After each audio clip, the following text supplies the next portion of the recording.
యోహాను సువార్త 5వ అధ్యాయము. అటు తరువాత యూదుల పండుగ ఒకటి వచ్చెను గనుక యేసు యెరూషలేమునకు వెళ్ళెను. యెరూషలేములో గొర్రెల ద్వారము దగ్గర హెబ్రీ భాషలో బేతెస్దా అనబడిన ఒక కోనేరు కలదు. దానికి 5 మంటపములు కలవు. ఆయా సమయములకు దేవదూత కోనేటిలో దిగి నీళ్లు కదిలించుట కలదు. నీరు కదిలింపబడిన పిమ్మట మొదట ఎవడు దిగునో వాడు ఎట్టి వ్యాధిగలవాడైనను బాగుపడును. కనుక ఆ మంటపములలో రోగులు, గ్రుడ్డివారు, కుంటివారు, ఊచకాలు చేతులు గలవారు గుంపులుగా పడియుండిరి. అక్కడ 38 ఏండ్ల నుండి వ్యాధిగల ఒక మనుష్యుడుండెను. యేసు వాడు పడియుండుట చూచి వాడప్పటికీ బహుకాలము నుండి ఆ స్థితిలో నున్నాడని ఎరిగి, స్వస్థపడగోరుచున్నావా అని వానినడుగగా, ఆ రోగి, అయ్యా, నీళ్లు కదిలింపబడినప్పుడు నన్ను కోనేటిలోనికి దించుటకు నాకు ఎవడునూ లేడు కనుక నేను వచ్చినంతలో మరియొకడు నాకంటే ముందుగా దిగునని ఆయనకు ఉత్తరమిచ్చెను. యేసు, నీవు లేచి నీ పరుపెత్తుకొని నడువుమని వానితో చెప్పగా, వెంటనే వాడు స్వస్థత నొంది తన పరుపెత్తుకొని నడిచెను. ఆ దినము విశ్రాంతి దినము గనుక యూదులు, ఇది విశ్రాంతి దినము గదా, నీవు నీ పరుపెత్తుకొన తగదే అని స్వస్థత నొందిన వానితో చెప్పిరి. అందుకు వాడు, నన్ను స్వస్థపరిచినవాడు నీ పరుపెత్తుకొని నడువుమని నాతో చెప్పెననెను. వారు నీ పరుపెత్తుకొని నడువుమని నీతో చెప్పిన వాడెవడని వానిని అడిగిరి. ఆయన ఎవడో స్వస్థత నొందిన వానికి తెలియలేదు. ఆ చోటును గుంపు కూడి ఉండెను గనుక యేసు తప్పించుకొని పోయెను. అటు తరువాత యేసు దేవాలయములో వానిని చూచి, ఇదిగో, స్వస్థత నొందితివి, మరి ఎక్కువ కీడు నీకు కలుగకుండునట్లు ఇకను పాపము చేయకుమని చెప్పగా, వాడు వెళ్ళి తన్ను స్వస్థపరిచిన వాడు యేసు అని యూదులకు తెలియజెప్పెను. ఈ కార్యములను విశ్రాంతి దినమున చేసినందున యూదులు యేసును హింసించిరి.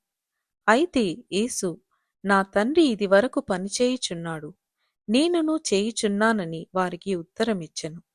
ఆయన విశ్రాంతి దినాచారము మీరుట మాత్రమే కాక, దేవుడు తన సొంత తండ్రి అని చెప్పి తన్ను దేవునితో సమానునిగా చేసుకొనెను గనుక ఇందు నిమిత్తమును యూదులు ఆయనను చంపవలెనని మరి ఎక్కువగా ప్రయత్నము చేసిరి. కాబట్టి యేసు వారికి ఇట్లు ప్రత్యుత్తరమిచ్చెను, తండ్రి ఏది చేయుట కుమారుడు చూచునో అదే కాని తనంతట తాను ఏదియూ చేయనేరడు. ఆయన వేటిని చేయునో వాటినే కుమారుడును అలాగే చేయును. తండ్రి కుమారుని ప్రేమించుచు తాను చేయు వాటి నెలను ఆయనకు అగపరచుచున్నాడని మీతో నిశ్చయముగా చెప్పుచున్నాను. మరియు మీరు ఆశ్చర్యపడునట్లు వీటికంటే గొప్ప కార్యములను ఆయనకు అగపరచును. తండ్రి మృతులను ఎలాగు లేపి బ్రతికించునో అలాగే కుమారుడును తనకిష్టము వచ్చిన వారిని బ్రతికించును. తండ్రి ఎవనికిని తీర్పు తీర్చడు గాని తండ్రిని గనపరచునట్లుగా అందరును కుమారుని గనపరచవలెనని తీర్పు తీర్చుటకు సర్వాధికారము కుమారునికి అప్పగించియున్నాడు. కుమారుని గనపరచనివాడు ఆయనను పంపిన తండ్రిని గనపరచడు. నా మాట విని నన్ను పంపిన వానియందు విశ్వాసముంచువాడు నిత్యజీవము గలవాడు. వాడు తీర్పులోనికి రాక మరణములో నుండి జీవములోనికి దాటియున్నాడని మీతో నిశ్చయముగా చెప్పుచున్నాను. మృతులు దేవుని కుమారుని శబ్దము విను గడియ వచ్చుచున్నది, ఇప్పుడే వచ్చియున్నది. దానిని వినువారు జీవింతురని మీతో నిశ్చయముగా చెప్పుచున్నాను. తండ్రి ఎలాగు తనంతట తానే జీవము గలవాడై ఉన్నాడో అలాగే కుమారుడును తానంతట తానే జీవము గలవాడై యుండుటకు కుమారునికి అధికారము అనుగ్రహించెను. మరియు ఆయన మనుష్య కుమారుడు గనుక తీర్పు తీర్చుటకు తండ్రి అధికారము అనుగ్రహించెను. దీనికి ఆశ్చర్యపడకుడి. ఒక కాలము వచ్చుచున్నది, ఆ కాలమున సమాధులలో నున్న వారందరూ ఆయన శబ్దము విని, మేలు చేసిన వారు జీవ పునరుత్థానమునకును, కీడు చేసిన వారు తీర్పు పునరుత్థానమునకును బయటికి వచ్చెదరు. నా అంతట నేనే ఏమీయూ చేయలేను, నేను వినునట్లుగా తీర్పు తీర్చుచున్నాను. నన్ను పంపిన వాని చిత్త ప్రకారమే చేయగోరుదును కాని నా ఇష్ట ప్రకారము చేయగోరను కనుక నా తీర్పు న్యాయమైనది. నన్ను గూర్చి నేను సాక్ష్యము చెప్పుకొనిన ఎడల నా సాక్ష్యము సత్యము కాదు. నన్ను గూర్చి సాక్ష్యమిచ్చు వేరొకడు కలడు. ఆయన నన్ను గూర్చి ఇచ్చు సాక్ష్యము సత్యమని ఎరుగుదును. మీరు యోహాను నొద్దకు కొందరిని పంపితిరి. అతడు సత్యమునకు సాక్ష్యమిచ్చెను.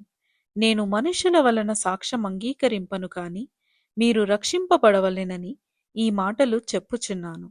అతడు మండుచూ ప్రకాశించుచున్న దీపమయ్యుండెను. మీరతని వెలుగులో ఉండి కొంతకాలము ఆనందించుటకు ఇష్టపడితిరి.